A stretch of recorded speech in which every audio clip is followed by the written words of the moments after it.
Hey, everybody, it's Susan Lindner, your host of the Innovation Storytellers show. I want to let you know that today is going to be a conversation like no other that we've had on the show before. And that's because my guest is really unlike anyone that I've ever met before. Caroline Farberger is partner and chairperson of the venture capital company Wellstreet. Up until 2022, she was CEO of the Swedish insurer ICA Insurance, having spent a total of 25 years in the financial industry in several senior management positions. In addition to her line management experience, Caroline has also been a dot-com entrepreneur, know a lot of those back in the day, and consultant with a small mom and pop consulting firm called McKinsey that you might have heard of as well. Caroline is the first senior business leader in the Nordics to speak openly about her gender transition, having formerly lived as Carl Farberger. Consequently, Caroline has become an advocate and an ambassador for diversity and inclusive leadership. And I'm going to add hopefully one more piece to that title, which is an advocate for human innovation leadership as well, as we start to think about how we interact with one another at work and how we actually let the freest and fullest expression of ideas into the workplace, starting with the people that we decide to put around the table. So, Caroline, you and I met while speaking at a fantastic Nordic conference right in the Chrysler Building in New York City, thanks to the good folks at the Danish, Finnish, Norwegian, Swedish, and Icelandic consulates. I hope I got all of them in. Very excited always to work with Nordic innovation in any front, because oftentimes I feel like they're so far ahead in the thinking and in the mindset around innovation and change. And there you and I had a kind of fireside chat about your shift in your personal life, but also in your professional life. So for my listeners of great innovation minds, can you tell us a little bit about how this transition from Carl to Caroline came about and what that was like at work? Well, thank you very much for this very kind introduction, Susan. Well, in my 55 years of life, I've lived the first 50 years as a man and the 5 past years as a woman. And I came to the insight only 6 years ago that I am, in fact, transgender. That is, my gender identity is that of a woman. I tried to hide my entire life my affection for femininity, but at the age of 50, I couldn't hold back anymore. I just needed to live as who I am. And that began the journey of my life. So when I came to the insight, I developed a plan that I wanted to come out as Caroline a year after. That is a 12-month preparation period, during which I made all the necessary preparations, practical steps, wardrobe, medical aspects, legal aspects, and most importantly, the coming out journey to all those people close to me so that I could make sure that they were comfortable and understood why I just needed to do this. So I came out to my colleagues overnight as a CEO.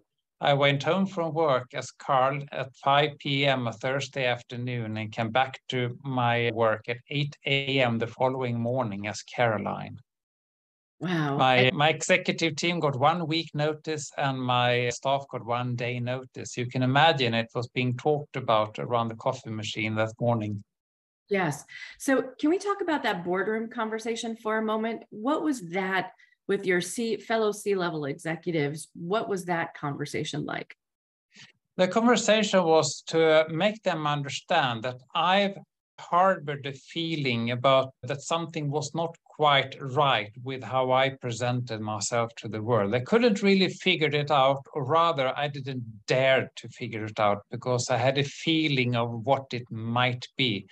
And if it would have been something about, gender identity and being transgender, I was fearing that I would be rejected, that I would be ridiculed. Maybe I would lose my family, lose my friends, maybe lose my position in society, lose my position as CEO. So I kept it secret. But I just needed to live as who I am, whatever the consequences might be. At the same time, I mean, being a structured person, an ex-McKinsey consultant, I could make a project plan, and this would be the project plan of my life. Yeah. And I asked them to simply accept me as who I am, actually a woman, a transgender woman. And I mean, they had almost tears in their eyes. And I mean, everyone, I mean, they were a bit shocked because I've really been a quite macho man, a typical CEO in finance, you know, the right shade of gray in my suit, the right amount of gray hair to project that wisdom and experience when I deliver my quarterly reports, always very structured in my thinking and talking. So it was a bit of a shock to them, but they were unanimously in support of me. Well, I'm sure it says both a lot about your character as well as your passion and compassion for understanding how they would also need to make this shift. I recall from our conversation at the conference that some of your hobbies were, you know, you were in the Masons, right? You went on hunting trips with your fellow executives. You were in the macho world of macho men, right? Yeah, including I was also in the army, in the cadet school. Oh my goodness, right. So you ticked all the macho boxes that existed. Yeah. And so, you know, there's a phrase in innovation that says a great innovator can never be afraid to disrupt themselves in order to stay ahead of disruption, right? Are we willing to cannibalize even our biggest moneymaker, our greatest product, our greatest innovation that's been the history of our company?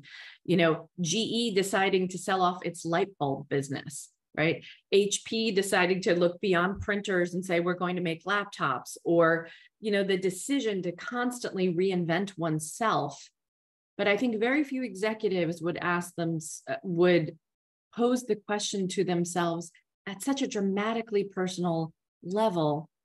Am I capable? Am I willing to see what is the truth and disrupt myself really at the cellular level, right? Because I genuinely thought that my strong macho male persona was a requirement for me to be respected in the business community and for me to even respect myself. And I thought that the world might potentially break apart if I gave way for my inner self. At the same time, I just needed to do it, whatever the consequences. I prepared myself for the worst, gave it the best shot I had, and it came out just wonderfully. My life is so richer now, and I'm so happy that I did it. But it felt like I had to risk my entire life. I thought I might become an outcast. And it turned out to be the greatest thing I could ever do. So let's talk about that shift, because you stayed with the company, right, for quite some time following this announcement. And before we get into that, so the rank and file employees, not only were they notified the next day, but also there was coverage in the press about this transition. You were very wise to explain your side of this transition, being the CEO of a publicly traded Swedish company, one of the largest insurance companies in Sweden, correct? Yeah, explaining it to them. So you had a little help from the media in the explanation process too. Yes, because it wasn't part of the original plan to come out in media, but when the opportunity presented itself, I saw the benefit of actually owning the story when I came out. So the Friday when I came out at work, I presented myself at Caroline. I was in the leading Swedish business newspaper the very same morning, and telling the story in my words. So I owned the story. I could talk myself instead of being told of. But even more importantly, there was a 10-page article in the weekend supplement the same day, which was very informative, showing and talking about what is it about being transgender. the board and others were fully supportive of this, and it essentially educated the business community that while being transgender and CEO has so far been unheard of, is now just part of being normal, being who you are, being your authentic self. It helped normalize something which is very uncommon. Yeah. And so, we have a lot of conversation about diversity, equity, and inclusion here in the United States. Certainly, this is Pride Month here in the US and in many places around the world. And so tell us a little bit about your personal experience about how diversity has changed how you look at your business life. How has it shifted? Give us the before and after picture of what decision making, process making, et cetera, looked like at work and what it looks like for you now. Yeah, I mean, I've grown up in a very normative environment, and my first 6 years in working life shaped my thinking. That was when I was a management consultant with McKinsey, and almost everyone around me were guys, with white guys with degrees from the right business schools, having the same slightly superior attitude. And I learned to, distinguish between high achievers and low achievers, and people were, in a sense, better if they were higher achievers. And in a sense, I almost favored people who were like myself, having again, slightly superior attitude. And I wasn't at all interested in diversity. And I thought that I was wise enough to understand that in today's business culture, you need to tolerate it, because otherwise shareholders might have issues with it. But I really didn't see a business value. It was a thing that you needed to talk about in your sustainable report, etc. Suddenly becoming part of a minority myself, both being a woman on higher levels and also an LGBTQ person, has made me much more humble. But also, I'm very happy that I can see the value of diversity, because I now realize very stereotypical in my thinking. I had a very linear thinking about the way you do things, very structured way of thinking, not at all creative, not at all innovative. I didn't fancy developing new solutions, but rather, carry on with traditional practices. But I now see that if you want to build a company for the future, it's no longer sufficient to just replicate old thinking and linear thinking. You need truly creative thinking. You need to challenge yourself. And I really value surrounding myself with people very different than myself, and being very curious and try to understand how people with very different background than myself think, and how that can help us as a company being even more successful. How did you reinstall that beginner's mind? Is it because, and maybe you can... It was the realization that when I lived as a male executive, I thought I knew it all about, equality and understanding the perspectives of others, because I could handle the lingo, I could talk about it. But when I came out as a woman, the women around me included me as one of them in the female community, and the LGBTQ community included me as one of them. And they told me stories that I hadn't heard before, like how life actually is quite different, especially in the professional environment. And I realized I had missed so much, because my ears hadn't been open, especially my mind hadn't been open. So that was a revelation that going from a know-it-all attitude, I really thought I knew it all. And then I realized I didn't. There was so much I hadn't missed because I hadn't been observant. So I really started to try to learn the perspectives from others. I mean, how is it to belong to a certain minority? What's important? How could you view the society we all live in from many different perspectives? And try to see what I'm not immediately seeing, what is not immediately apparent to me. I think it's fascinating, because, what I hear from my friends who are people of color or people in other minority groups, and, having a conversation with an apex predator, right, for lack of a better term, when you are in the top of the executive food chain, it feels, and we were talking about this just before the show, it feels like there's not really that much to learn. Like you've achieved the highest echelon of success. You look around you and you assume that the skills that got you here will take you through. And why wouldn't they? They're endorsed and compounded and taught in business school. Why wouldn't they? Yeah, I mean, I remember my thinking 5 years ago at 50 years of age as a CEO, and I thought that I'm a successful CEO. Therefore, all the business practices that I've practiced so far is the right way of doing things. Therefore, I don't have to learn anything more. Then I could just simply replicate whatever I've done during the final stretch of my working life, having a slightly easier ride on the final stretch. Why would I need to learn anything more? I'm already successful. And I'm so happy that I came out on the other stand, truly understanding that life is a continuous learning journey, especially in today's environment. Either you reinvent yourself and try to see what you don't see, try to learn what you do not yet know, or you will be irrelevant in the business community.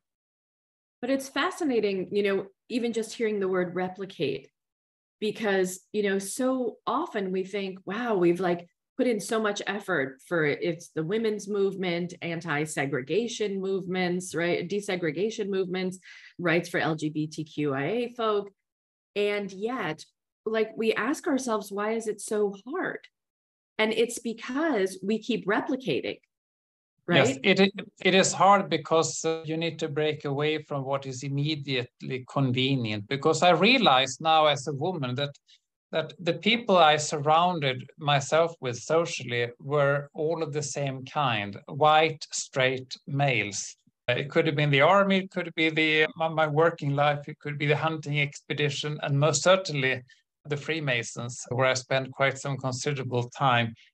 I didn't think about it. I didn't reflect upon it back then. I just thought this is how our society is.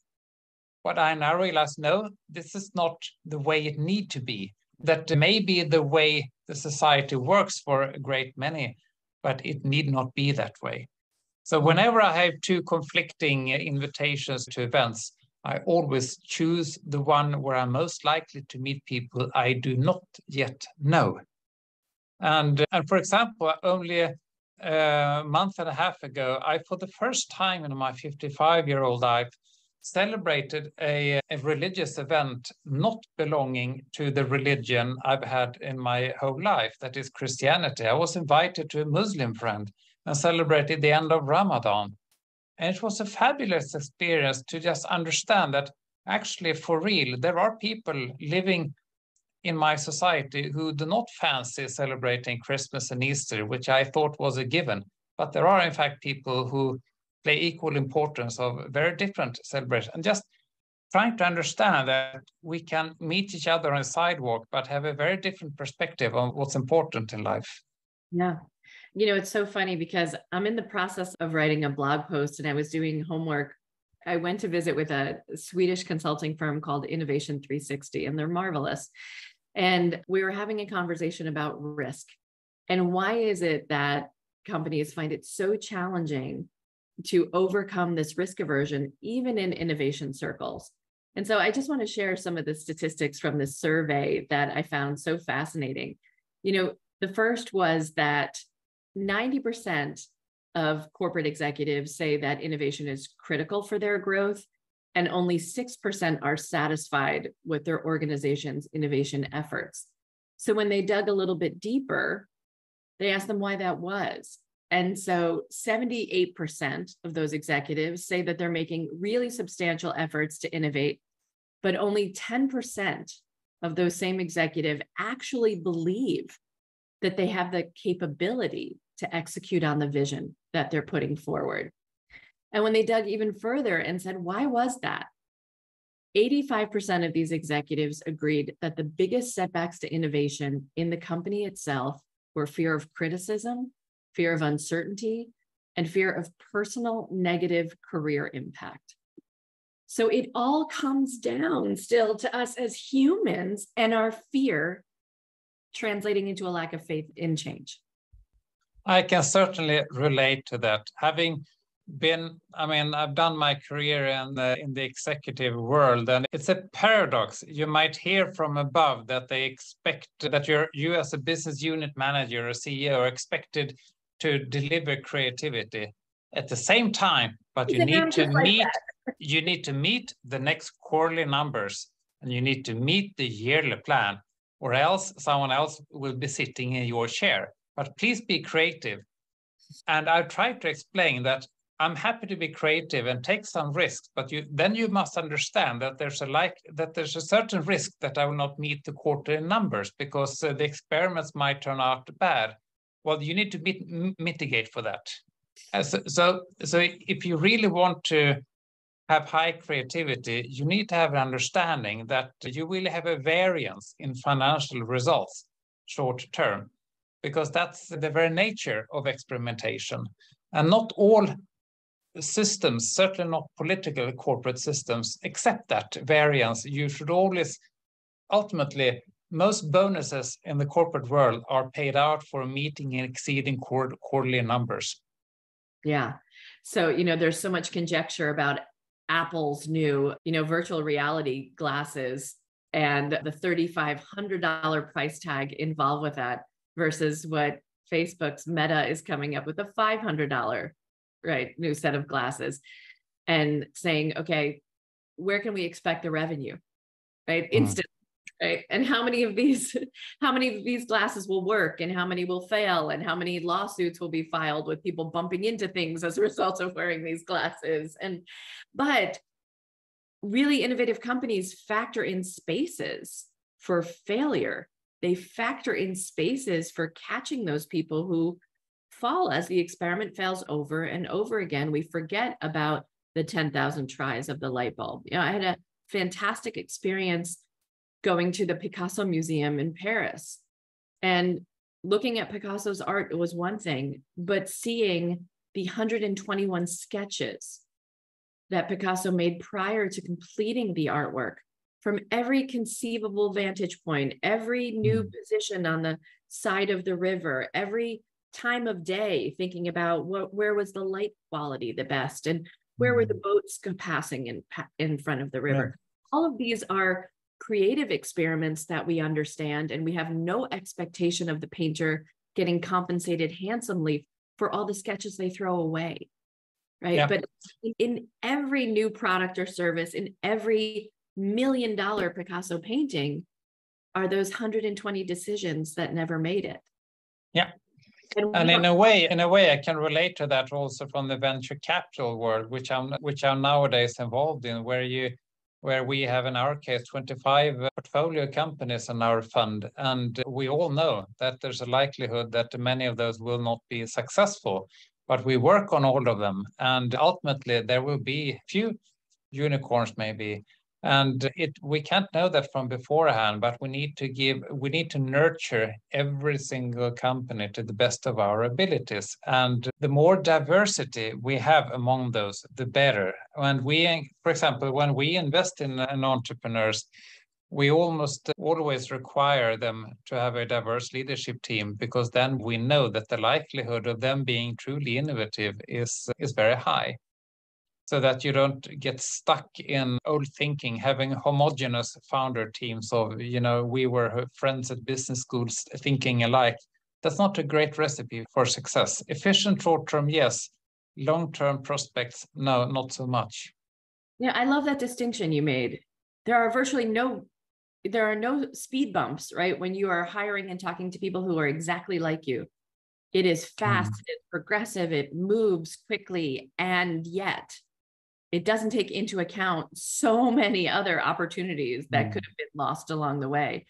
So part of this deep dive I did with Innovation 360, we talked about RATs, riskiest assumptions tests. And so it turns out that as human beings, where we fall down the most in looking at these opportunities is actually in the selection process. So even if we put into place all of the diversity, our minds and our hearts are dying to go back to convention. We want to step back into the place that we felt comfortable. So there's a constant battle, even in innovation, to say, we're not very good pickers, right? It's also why, 8 out of 10 VC deals often fail, right? We hope to narrow that down, but it turns out our worst tendencies of picking what seems obvious is where we do the worst. It's not in the scaling. It's not in the ideating. It's not even team building. It's in picking the best idea. So just fascinating to have this conversation around diversifying and innovating from really the most basic of human levels. And so how do you talk to other CEOs about, from cultures that are incredibly conservative, like the one that you came from, about allowing this authenticity and a true diversity, really challenging ideas at the board to rise to the top? How do you do that, Caroline? Well, I practice thinking like, assume I would be talking to myself 5 or 10 years ago. What kind of logic would make a mark with me? And if I would have been convinced 5 or 10 years ago, someone would have to appeal to my ego, because that is what was important to me. My ego as a successful professional, successful CEO on the rise. And you would not come as far as if you would appeal to, ethics reasons or sustainability reasons. It would have to appeal to my ego. Like you, Mr. CEO, would be a much more successful CEO, developing better solutions, being able to recruit the best talent if you shifted your mindset. Because if I would see my personal benefit of coming out as more successful CEO, I would have listened. Because in the end, that is what counted back then. So explaining that this is actually business priority, something that would help the business being more successful. And if you're a CEO of a successful business, you are more successful. And how does that vision look like today? What are the questions that you ask yourself today? Well, I'm less preoccupied with my own ego. Back then, as a male executive, my ego was what I almost lived for. It was very important for me how big my company was and what my next career progression step would be like.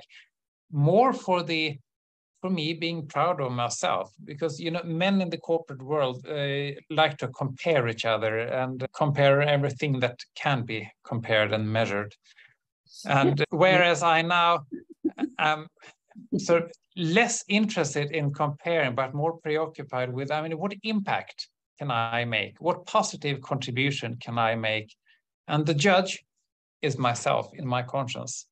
That if I would die later today, would I be happy having made the right choices, having had the right priorities? And that's all about what effect do I create with others. So I seek how to influence others. Of course, my children is my also number one priority. So what do I teach them?